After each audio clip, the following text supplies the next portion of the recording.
Bab 11. Penalaran induktif dan pikiran objektif. Pendahuluan. Kehidupan Anda diatur oleh hukum, oleh prinsip-prinsip aktual yang tidak berubah, yang tak pernah berbeda. Hukum itu bekerja sepanjang waktu di semua tempat, karena hukum-hukum itu bersifat pasti dan mendasari semua tindakan manusia. Itulah sebabnya orang-orang yang mengendalikan industri-industri raksasa mampu menentukan dengan presisi mutlak berapa persen dari setiap 100.000 orang yang akan merespon pada serangkaian kondisi tertentu. Tetapi perlu diingat bahwa walaupun setiap akibat adalah hasil dari sebab, akibat itu kemudian menjadi sebab. Sebab ini menciptakan akibat-akibat lain, yang kemudian menciptakan sebab-sebab lain. Maka, bila Anda menjalankan hukum tarik-menarik, harus Anda ingat bahwa Anda sedang mulai menjalankan suatu rentetan sebab akibat untuk hal yang baik. Tak terhingga banyaknya kemungkinan yang ditimbulkan oleh rentetan sebab akibat ini. Kita seringkali mendengar suatu situasi yang buruk telah terjadi di dalam kehidupanku. Tak mungkin itu hasil pemikiranku, karena aku pasti tidak pernah membiarkan pikiran yang bisa membuahkan hasil seperti itu. Kita lupa bahwa hukum tarik-menarik berlaku di dunia mental, dan bahwa pikiran yang kita buai akan menghasilkan hal-hal yang sejenis dan serupa. Kemudian, semua itu akan menghasilkan kondisi dan lingkungan yang menjadi sumber dari kondisi-kondisi yang kita keluhkan. Materi bab 11. 1. Penalaran induktif adalah proses pikiran objektif yang kita gunakan untuk membanding-bandingkan sejumlah hal sampai kita melihat faktor umum yang menyebabkan semua itu. 2. Induksi berjalan dengan perbandingan fakta. Metode yang mempelajari alam ini telah menemukan kekuasaan hukum yang menandai zaman kemajuan manusia. 3. Induksi merupakan garis pembatas di antara tahayul dan kecerdasan yang telah menghilangkan elemen-elemen ketidakpastian dan perubahan mendadak dari kehidupan manusia, untuk digantikan dengan hukum, penalaran, dan kepastian. 4. Itu adalah penjaga gawang yang disebutkan di pelajaran sebelumnya. 5. Dengan prinsip ini, dunia yang biasa dialami oleh indera telah direvolusi.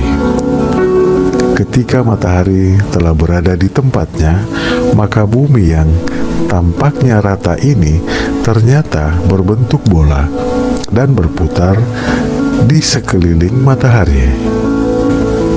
Materi di dalamnya pun berubah menjadi elemen-elemen aktif, dan semesta memperlihatkan diri kemanapun kita mengarahkan teleskop dan mikroskop. Semesta dipenuhi kekuatan, gerakan, dan kehidupan. Kita pun bertanya-tanya, cara apa yang memungkinkan berbagai bentuk rumit yang tersusun di semesta ini tetap bisa teratur dan memperbaiki dirinya? 6. Seperti halnya kutub-kutub dan kekuatan-kekuatan yang sejenis saling menolak atau tetap tidak bisa saling mendekati.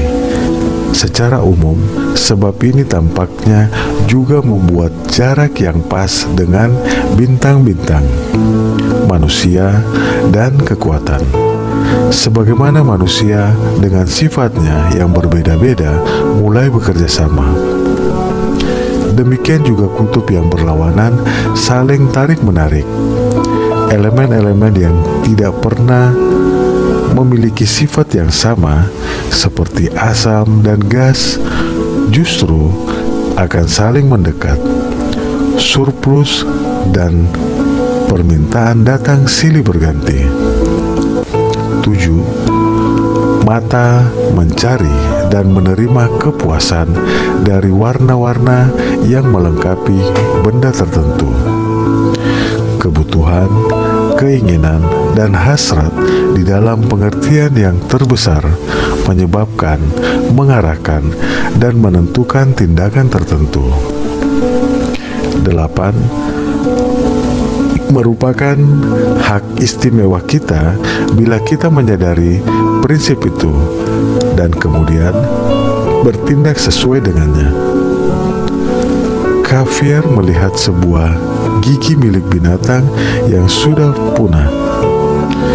Gigi ini membutuhkan sebuah tubuh untuk kinerja fungsinya, dan gigi ini mencirikan tubuh khusus yang dibutuhkannya dengan presisi yang tinggi, sehingga Xavier bisa merekonstruksikan tubuh dari binatang ini.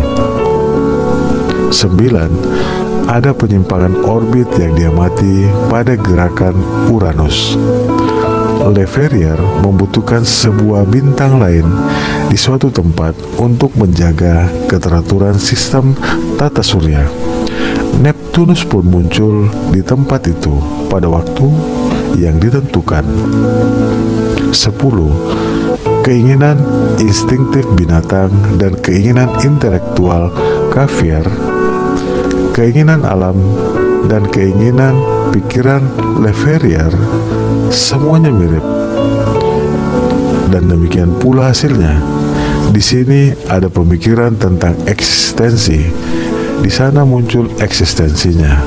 Maka keinginan yang didefinisikan dengan jelas dan selaras dengan hukum akan memberikan alasan bagi berlangsungnya kinerja hukum alam yang lebih kompleks. 11. Setelah merekam dengan benar segala jawaban yang diberikan oleh alam dan mengisi indera kita dengan ilmu yang terus berkembang, setelah menyatu dengan pengungkit yang memindahkan bumi, kita pun tersadar akan adanya kontak yang dekat, bervariasi, dan mendalam dengan dunia di luar diri. Dengan demikian, keinginan dan tujuan-tujuan kita diidentifikasikan dengan operasi hukum luar biasa yang harmonis ini. Sama halnya dengan kehidupan, kebebasan, dan kebahagiaan warga negara yang diidentifikasikan dengan eksistensi pemerintahannya. 12. Kepentingan individu dilindungi oleh wakil-wakil pemerintah.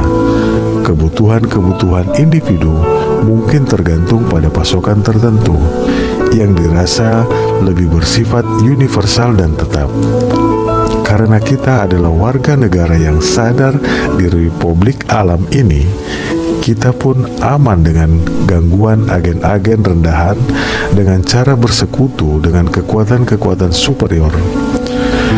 Dan dengan memohon pada hukum resistensi atau induksi yang mendasar yang diberikan kepada agen mekanis atau kimiawi, maka tugas yang harus dikerjakan pun didistribusikan di antara hukum-hukum itu dan manusia demi manfaat individu sang penentu.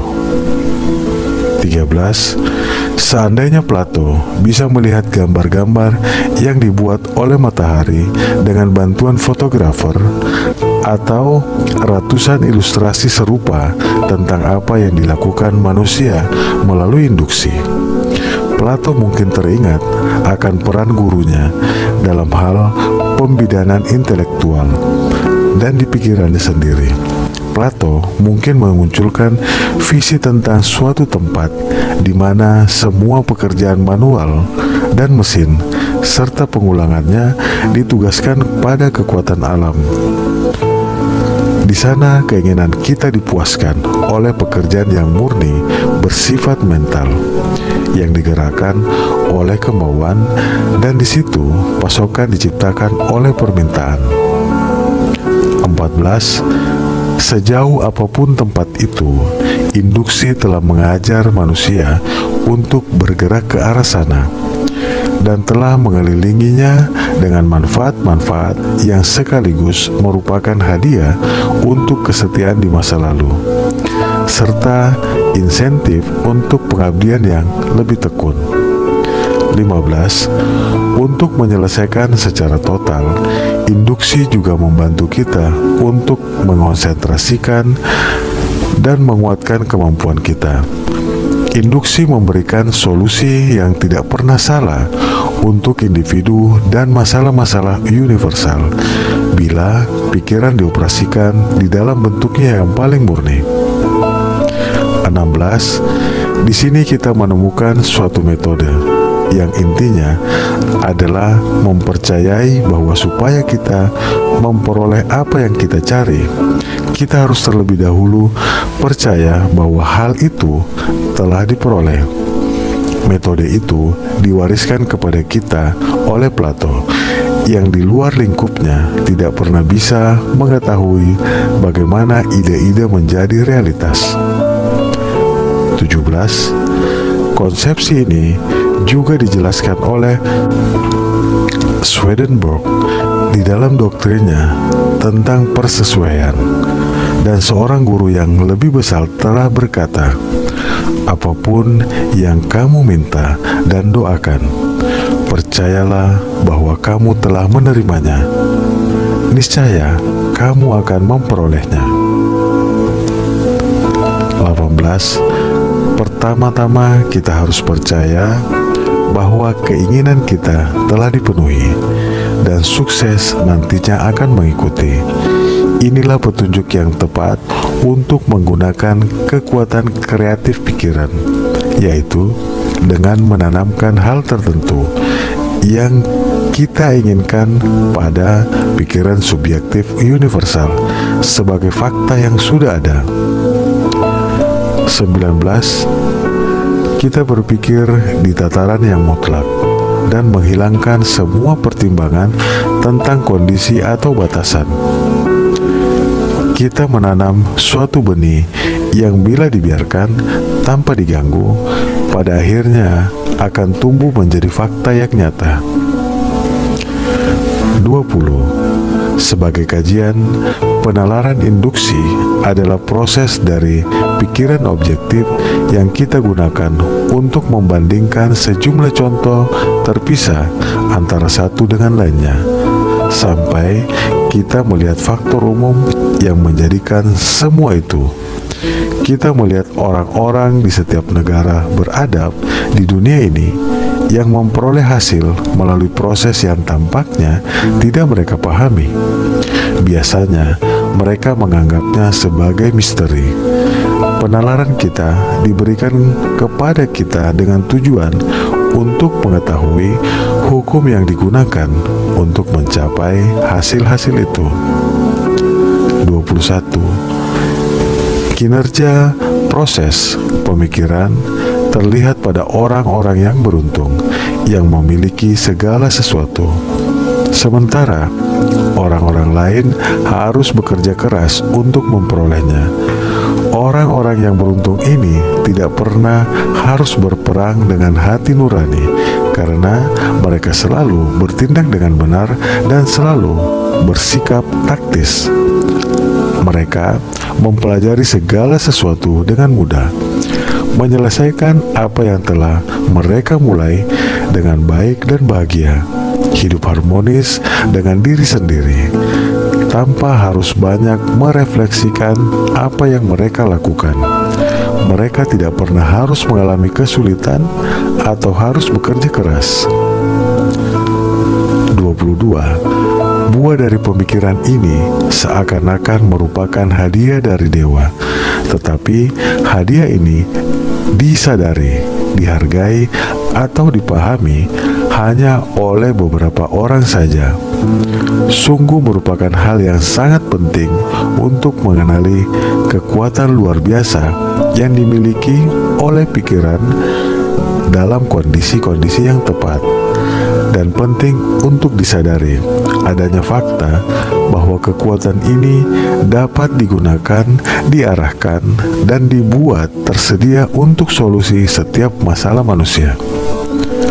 23. Semua kebenaran memang sama, walaupun dinyatakan dengan istilah ilmiah modern atau di zaman kuno.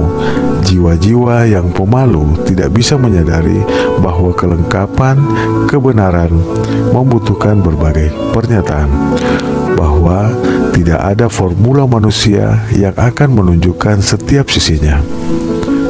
24. Perubahan, penekanan, bahasa baru, interpretasi baru, perspektif yang tidak dikenal, semuanya bukan seperti yang disangka oleh beberapa orang.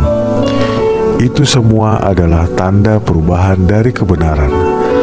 Namun, itu merupakan bukti bahwa kebenaran sedang dipahami dalam kaitannya dengan kebutuhan manusia dan semakin dipahami secara umum. 25. Kebenaran harus disampaikan pada setiap generasi dan pada setiap bangsa dengan istilah-istilah baru yang berbeda. Itulah sebabnya Guru Agung berkata, "Percayalah bahwa kamu menerima dan kamu pasti menerima." Sains modern menyatakan hukum tarik-menarik adalah hukum yang dipakai oleh pemikiran untuk berhubungan dengan objeknya. Setiap pernyataan yang dapat dianalisis ternyata berisi kebenaran yang serupa. Perbedaan satu-satunya adalah bentuk penyampaiannya. 26. Kita sedang berada di ambang era yang baru. Telah tiba waktunya manusia mempelajari rahasia keunggulan. Jalannya sedang dipersiapkan untuk suatu tataran sosial baru yang lebih hebat dibandingkan apapun yang pernah diimpikan sebelumnya. Konflik sains modern dengan teologi, studi tentang perbandingan agama, dan kekuatan besar tentang gerakan sosial yang baru. Semua ini membuka jalan untuk tataran yang baru itu. Bentuk-bentuk tradisi mungkin telah dirusak sehingga menjadi benda yang antik, tetapi tidak ada nilai yang hilang. 27. Kepercayaan itu menuntut bentuk ekspresi yang baru, dan keyakinan ini terbentuk di kesadaran yang mendalam tentang kekuatan yang sedang dimanifestasikan pada aktivitas spiritual masa kini yang ditemukan di mana-mana. 28. Spirit yang berdiam di dalam mineral, bernafas di dalam sayuran, bergerak di dalam binatang, dan mencapai perkembangan tertingginya di dalam manusia adalah pikiran universal.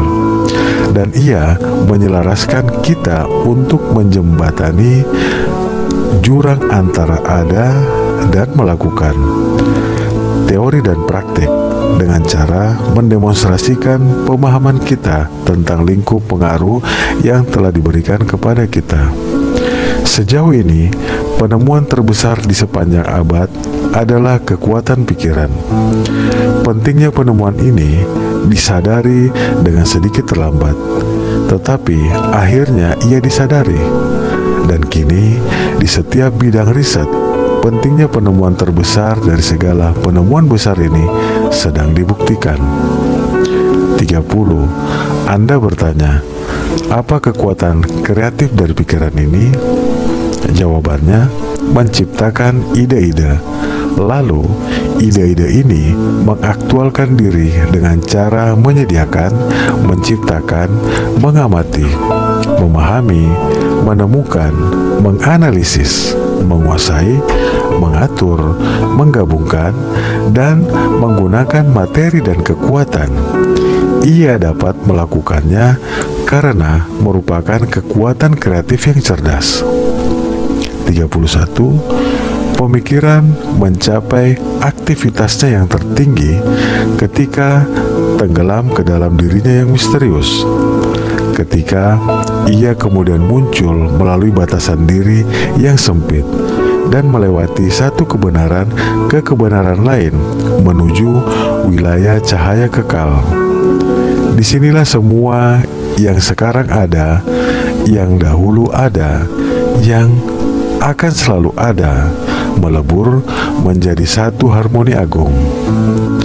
32. Dari proses perenungan diri ini datanglah inspirasi yang merupakan intelijensi kreatif dan yang tak terelakkan lagi bersifat superior dibandingkan setiap elemen, kekuatan atau hukum alam lain, karena ia bisa memahami, mengubah, mengatur, dan menggunakan semuanya untuk mencapai tujuannya sendiri.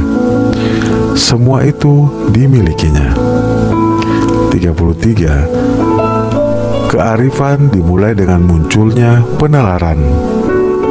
Dan penalaran hanyalah pemahaman suatu pengetahuan dan prinsip-prinsip yang kita gunakan untuk mengetahui makna sejati dari segala sesuatu.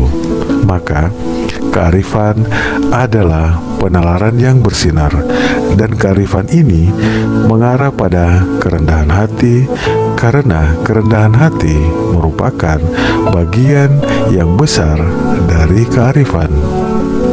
34. Kita mengetahui ada banyak orang yang telah mencapai apa yang tampaknya mustahil. Kita telah mewujudkan impian seumur hidup yang telah mengubah segalanya, termasuk diri mereka sendiri.